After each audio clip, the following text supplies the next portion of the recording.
Hello students, हम भारत के भूगोल में चर्चाएं कर रहे थे खनिज संसाधनों की। खनिज संसाधनों के बाद में हम न्यू टॉपिक स्टार्ट करते हैं आज ऊर्जा संसाधन, एनर्जी रिसोर्सेज। ऊर्जा संसाधन,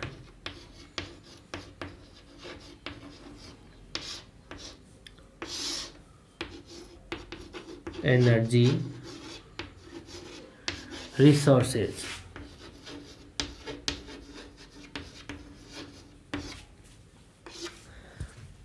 ऊर्जा संसाधन में हम बात करें तो मानव की सभ्यता जब विकसित हुई थी, मानव की सभ्यता जब विकसित हुई, उसी के साथ में मानव के विभिन्न रूपों में मानव ने क्या किया, विभिन्न रूपों में ऊर्जा की आवश्यकता हुई उसको, तो उसकी आपूर्ति करने के लिए मानव ने इसका विकास करना प्रारंभ कर दिया।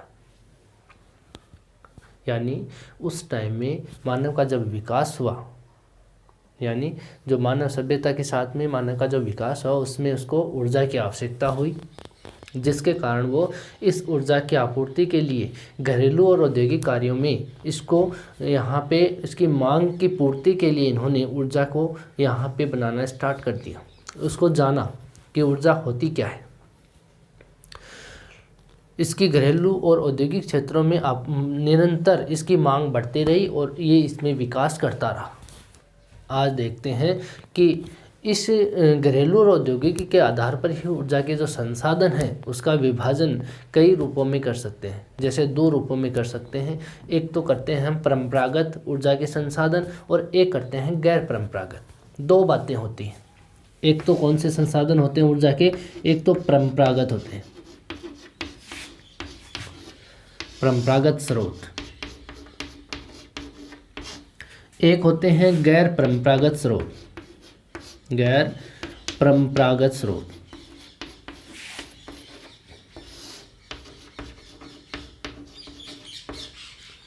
दोनों बातों को समझो।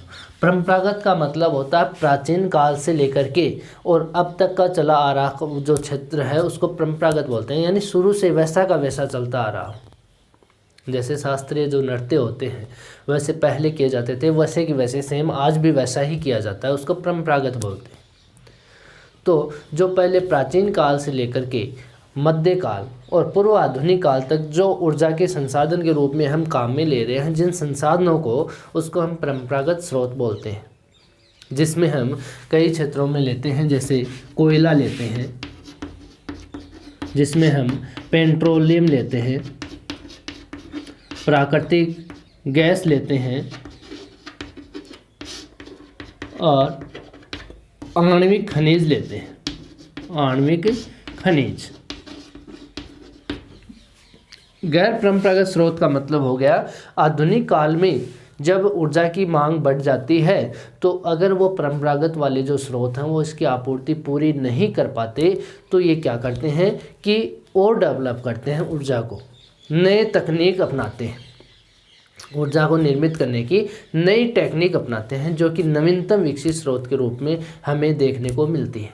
जिसमें हम कई देखते हैं ज्वार भाटा से उत्पन्न बिजली होती है, जिसमें हम पवन ऊर्जा लेते हैं, पवन ऊर्जा, और इसमें हम सौर ऊर्जा को भी लेते हैं। किसको लेते हैं? सौर ऊर्जा को। तो इन क्षेत्रों में भूतापीय ऊर्जा को भी लेते हैं, जल विद्युत को भी लेते हैं। तो ये क्या है, नए अपने को नए नियमों के अनुसार हम इसको अगर करें तो हमें एक अलग रास्ता दिखाता है।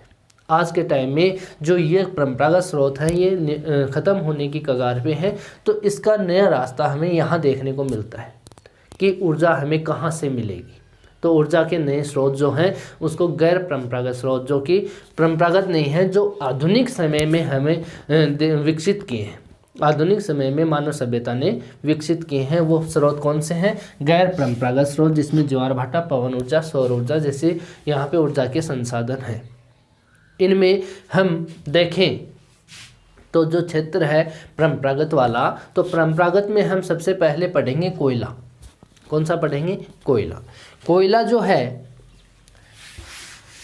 ये लकड़ी से बनता है, यानी लकड़ी के दबने से और उसका रूप परिवर्तन होने से कोयले का निर्माण होता है। कोयले का निर्माण कहाँ से होता है? कोयला जो है, ये कोयला विश्व में हम कहीं पे भी देखें तो कोयले की जो शुरुआत हुई वो औद्योगिक जो क्रांति है उसकी जो शुरुआत है, सूत्रपात से अगर हम बात करें तो वहाँ पर इस कोयले को हम जाना, इस जो संसाधन है, ऊर्जा का जो संसाधन है कोयला, इसके बारे में जाना गया। वहीं से इसका स्टार्ट हुआ और इसको उपयोग में लेने लग गए परिवहन में भी। शुरू में जो ट्रेनें परिवहन के रूप में जो ट्रेन होती थी उसमें कोयले से ही इंजन चलते थे। औद्योगिक दृष्टि में भी ऊर्जा का रूप ये ही था, कोयला ही था, कोयले को ही ज़्यादा उपयोग में लिया जाता था। आज की जो हेडिंग है अपनी वो कौन सी है? कोयला है। ऊर्जा संसाधन में हम जो टॉपिक पढ़ रहे हैं वो पढ़ रहे हैं कोयला। कोयले में हम बात करें तो औद्योगिक क्षेत्रों में भी और घरेलू कार्यों में भी ऊर्जा के रूप में हम कोयले का ही उपयोग करते थे। पहले आप देखते होंगे घर में घरेलू काम में जो प्रेस यूज में ली जाती थी, प्रेस इस्त्री जो होती है उसमें कोयले का उपयोग करते हैं। बहुत सारे आज भी टेलर ऐसे हैं जो कोयले वाली प्रेस का ही यूज करते हैं, देखने को मिलता होगा आपको। ट्रेनें भी आपने सुनी होगी, जो भाप का इंजन था उसमें कोयले का उपयोग किया जाता था पहले, ठीक है। औद्योगिक क्षेत्रों में भी ऊर्जा के संसाधन में भट्टियों के अंदर कोयले को ही यूज किया जाता था, जहाँ पर धातुओं को गलाने के रूप में हम उसको यूज करते थे, ठीक है। तो कोयला एकमात्र पहले इन क्षेत्रों में काम लेने के लिए एकमात्र संसाधन था। लंबे समय तक कोयले को ही ऊर्जा के रूप में ये काम में लेते थे। कहाँ पर? परिवहन, औद्योगिक और घरेलू कार्यों में, ठीक है। भारत के अधिकांश क्षेत्र में हम बात करें, भारत के अधिकांश क्षेत्र में यहाँ पे 2 युगीन कोयले हैं। 2 युगीन यानी 2 कालों में यहाँ पे कोयला बना है। तो अधिकांश जो क्षेत्र है भारत का वहाँ पे 98% यानी 98% जो कोयला है वो कार्बोनिफेरस का कोयला है भारत में, कार्बोनिफेरस काल का, कार्बोनिफेरस काल का कोयला देखो। और जो 2% जो शेष 2% कोयला है भारत में वो टर्सरी काल का है। कौन से काल का है? टर्सरी काल का। 2 काल है, एक तो कार्बोनिफेरस, एक टर्सरी काल। 2% कोयला है। देखिए ज्योग्राफी में हम काल पढ़ते हैं तो यहाँ पे काल में हम सबसे पहले जो फेलियोजोइक काल है और जो प्राइमरी काल है उसके अंदर 6 काल आते हैं। ओडोविशियन, डिवोनियन, सिल्यूरियन है और कार्बोनिफेरस है, परमियन है, ठीक है, ये काल आते हैं। तो प्राइमरी जो काल है फेनियोजोइक, प्री पेलियोजोइक जो काल है उसमें आता है कार्बोनिफेरस काल। उसके बाद सेकेंडरी काल आता है, फिर टर्सरी आता है, फिर क्वाटरनरी आता है। तो जो टर्सरी काल है उसके अंदर इयोसिन, ओलिगोसिन, मायोसिन, प्लायोसिन इस प्रकार के काल आते हैं। तो टर्सरी काल में इस टर्सरी कोयले का यहाँ पे निर्माण हुआ जो भारत के 2% कोयले का निर्माण करता है। भारत के अगर 100% कोयला माने तो 98% कोयला तो इस काल में बना हुआ है और 2% कोयला वो टर्सरी काल में बना हुआ है। और बना कैसे? लकड़ी के दबने से, लकड़ी के दबने से और उसमें लकड़ी के दबने के बाद में उसमें रूप परिवर्तन हुआ उसका, और रूप परिवर्तन से कोयले का निर्माण हुआ। इसी रूप में हम देखें तो कोयले में कार्बन की मात्रा बनती है। उस कार्बन की मात्रा और उसमें जो जलवाष्प है उसके अकॉर्डिंग और ज्वलनशील द्रव्य 3 चीज़ें होती हैं इसमें। एक तो कौन सा होता है? कार्बन, कार्बन की मात्रा। दूसरा होता है जलवाष्प और तीसरा होता है ज्वलनशील द्रव्य। इनके अकॉर्डिंग हम कोयले को पहचान करते हैं, इनके अकॉर्डिंग ही हम कोयले के प्रकारों को विभाजित करते हैं। इसके अकॉर्डिंग, तीनों के अकॉर्डिंग ही हम प्रकार करेंगे। इसके 4 कोयले कितने प्रकार माने जाते हैं? मुख्य 4 प्रकार माने जाते हैं। सबसे शुरुआत का कोयले से लेकर के हम सबसे लास्ट में जो कोयला बनता है इस अकॉर्डिंग पढ़ेंगे। आज तक आप लोगों ने पढ़ते आ रहे हो कोयले को बार बार, पीट कोयला है, बिटुमिन्स, लिग्नाइट और एंथ्रेसाइट। आपने कैसे पढ़ते हो? सबसे पहले आप पढ़ते हो एंथ्रेसाइट कोयले की बात करते हो, ठीक है। जबकि हमें पढ़ना चाहिए कैसा? इसके प्रकारों को, पीट कोयले को, फिर हमें बात करनी है लिग्नाइट कोयला। उसके बाद हम बात करेंगे यहाँ पे बिटुमिन्स, बिटुमिन्स कोयले की, उसके बाद हम बात करेंगे एंथ्रेसाइट कोयले की। एंथ्रेसाइट कोयले की चर्चा करेंगे। समझ गए बात? तो इसके 4 प्रकार हैं। कौन कौन से? पीट कोयला है, यहाँ पे लिग्नाइट कोयला है, यहाँ पे बिटुमिन्स कोयला है और यहाँ पे एंथ्रेसाइट कोयला है। हम सबसे पहले बात करेंगे इस पीट कोयले की। यहाँ पे जैसे सीढ़ी पे स्तर होता है वैसे ही हम इनको पढ़ेंगे। जैसे हम बात करें, यहाँ पे ये सीढ़ियाँ हैं, इन सीढ़ियों में ये धरातल है, तो सबसे पहली सीढ़ी कौन सी है? तो पहली सीढ़ी की हम चर्चा करेंगे, उसके बाद इस पे जाएंगे, इसके बाद हम लास्ट तक जाएंगे। तो सबसे पहला जो कोयला है, पहली सीढ़ी है, वो पीट कोयले की है। जब लकड़ी इस धरातल के अंदर दबती है तब उसमें कुछ मात्रा में उसका जलवाष्प निकलता है, उसका रूप परिवर्तन होता है। तो प्रारंभिक जो अवस्था होती है वो पीट कोयले की होती है, शुरुआत की अवस्था। जैसे व्यक्ति की माने तो बच्चा होता है, बड़ा होता है, उसके बाद वृद्ध होता है, तो वैसे ही सबसे पहली जो अवस्था है इस कोयले की वो पीट कोयले की है। तो इसके लिए हम लिख सकते हैं यहाँ पे कि प्रारंभिक अवस्था है कोयले की, प्रारंभिक अवस्था, यानी यहाँ पे जन्म हुआ उसका, इस कोयले का यहाँ पे जन्म हुआ ही है, ये मान लो कि प्रारंभिक अवस्था है। इसमें लकड़ी में मामूली ही परिवर्तन होता है। इसमें क्या होता है? लकड़ी में मामूली परिवर्तन, इसकी विशेषताएं हैं। लकड़ी में केवल मामूली परिवर्तन,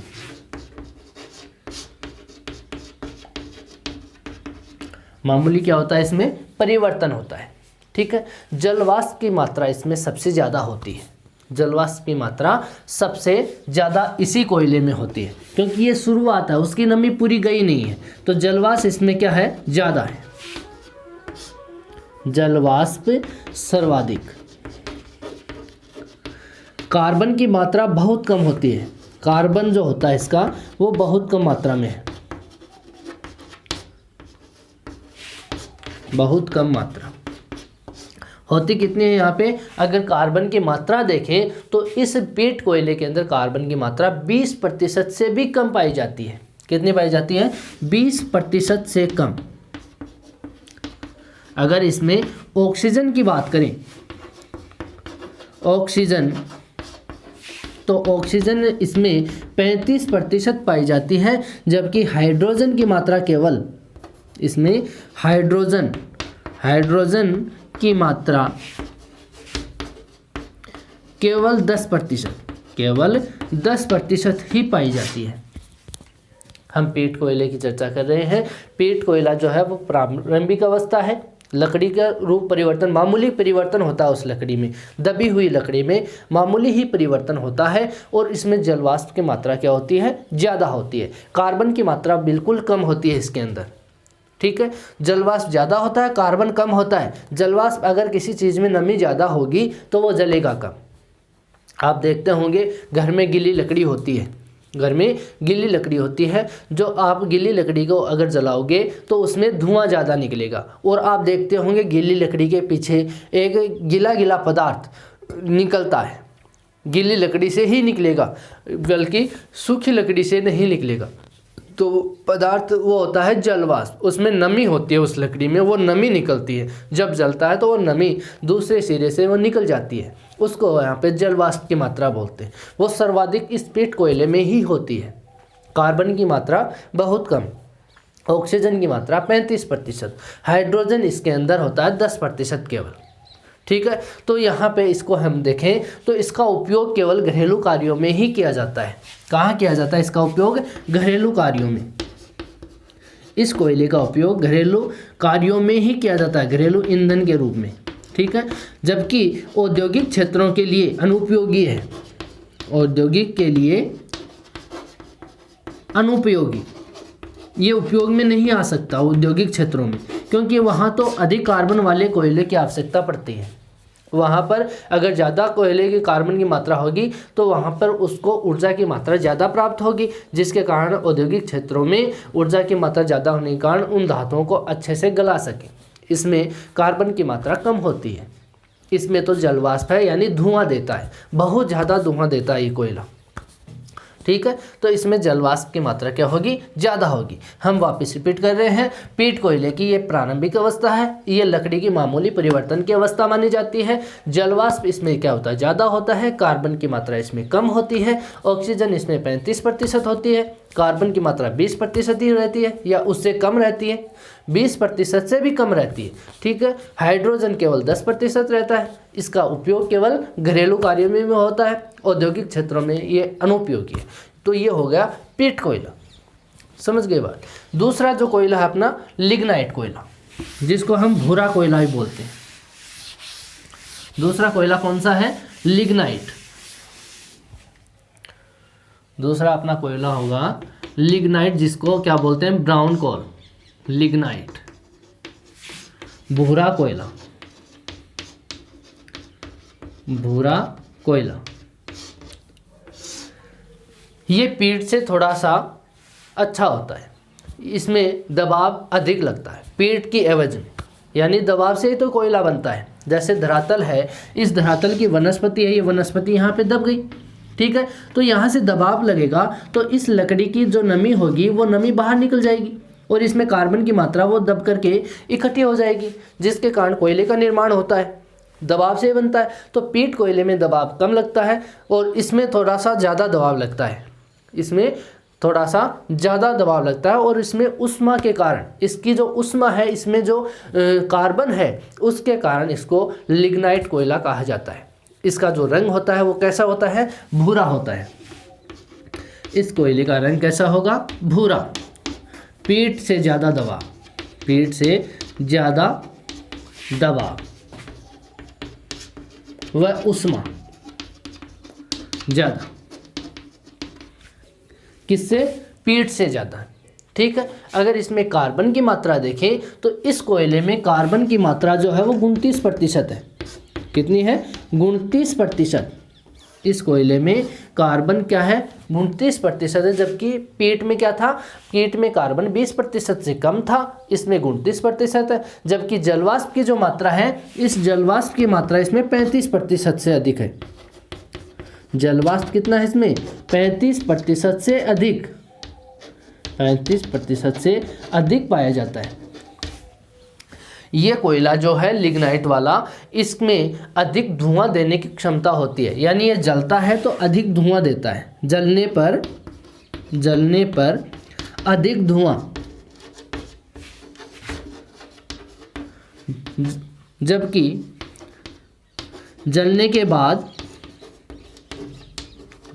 बाद राख भी अधिक देता है, राख भी अधिक देता है। अगर इसमें कार्बन ही होता, केवल कार्बन होता, तो इसकी राख होती ही नहीं, बिल्कुल कम होती।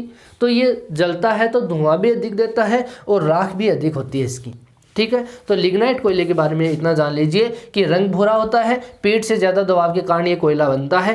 पीट शुरुआती है, उसके बाद में दूसरी स्टेप किसकी है, लिग्नाइट कोयले की। इसमें कार्बन की मात्रा जो होती है वो 29% होती है और इसमें यहाँ पे जलवाष्प की मात्रा देखें तो 35% से अधिक पाई जाती है।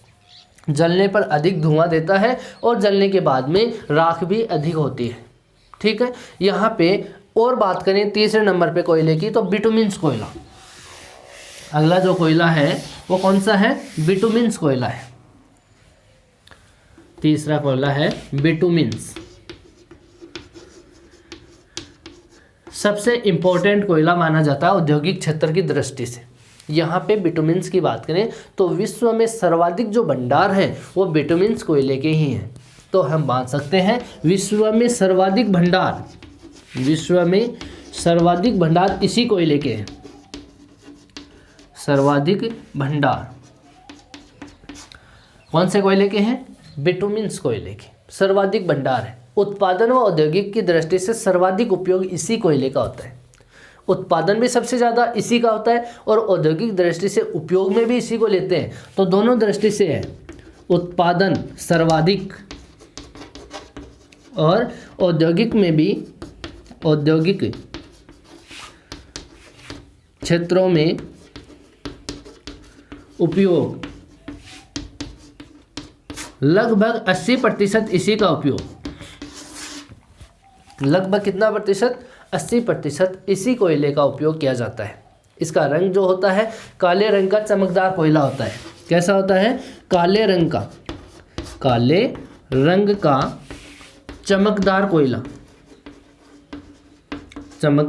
कोयला होता है। लिग्नाइट कैसा था? भूरा कोयला था और ये काले रंग का होता है जो चमकदार होता है।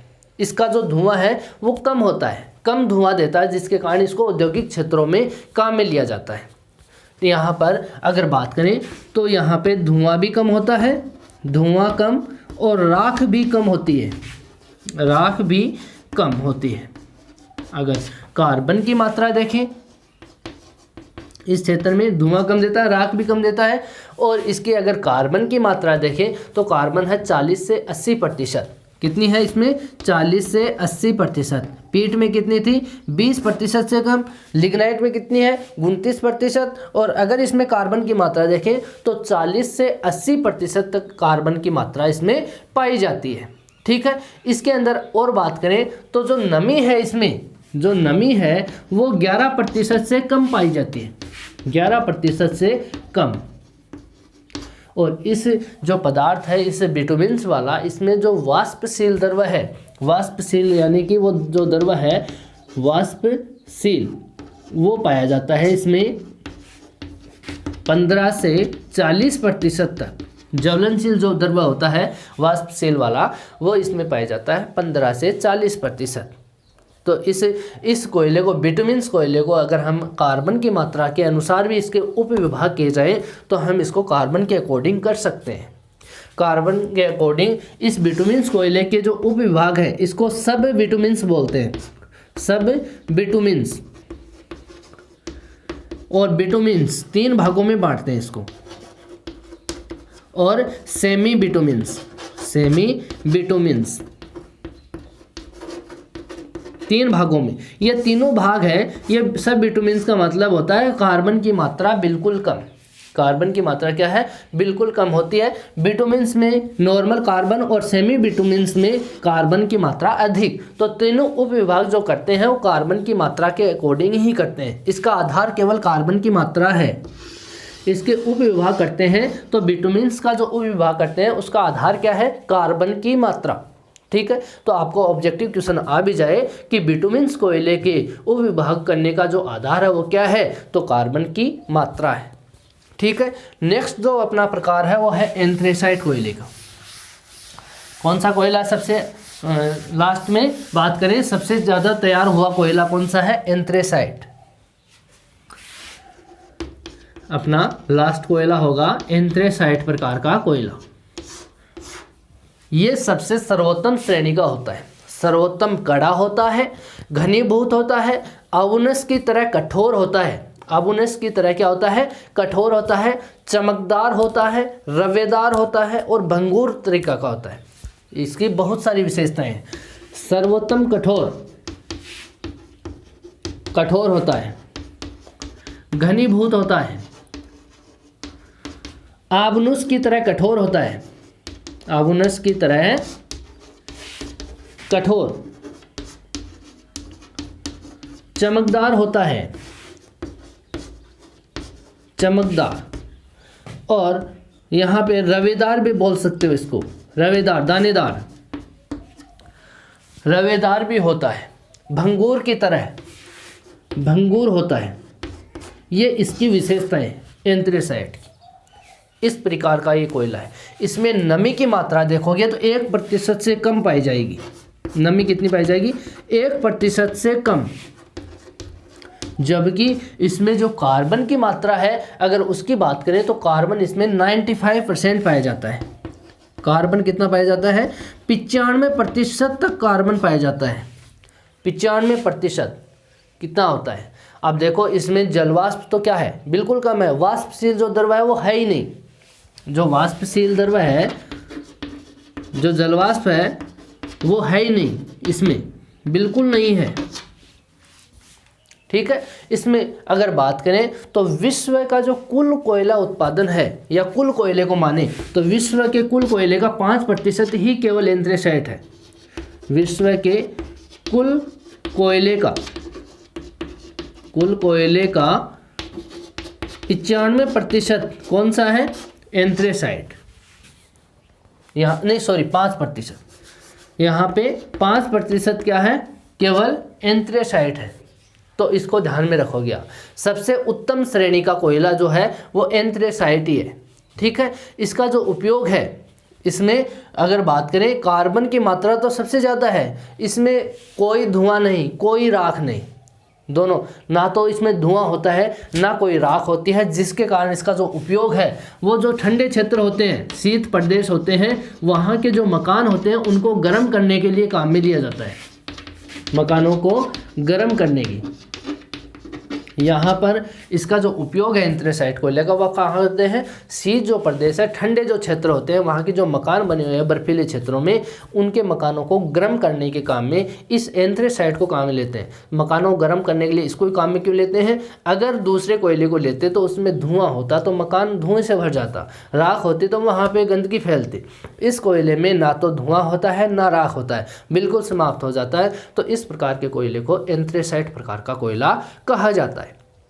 ठीक है। इसमें ना धुआं होता है ना राख होती है। ये विश्व के कुल उत्पादन का केवल 5%, कुल कोयले का 5% भाग केवल एंथ्रेसाइट का है, जबकि 80% यहाँ पे बिटुमिन कोयले की चर्चा कर सकते हैं। विश्व में सबसे ज़्यादा जो कोयला होता है वो बिटुमिन सी होता है। ठीक है। तो ये प्रकार हो गए कोयले के। इसके बाद में हम बात करेंगे कोयले का उत्पादन और भंडारों की, वो बात करेंगे हम नेक्स्ट वीडियो में। आज के लिए इतना ही। Thank you.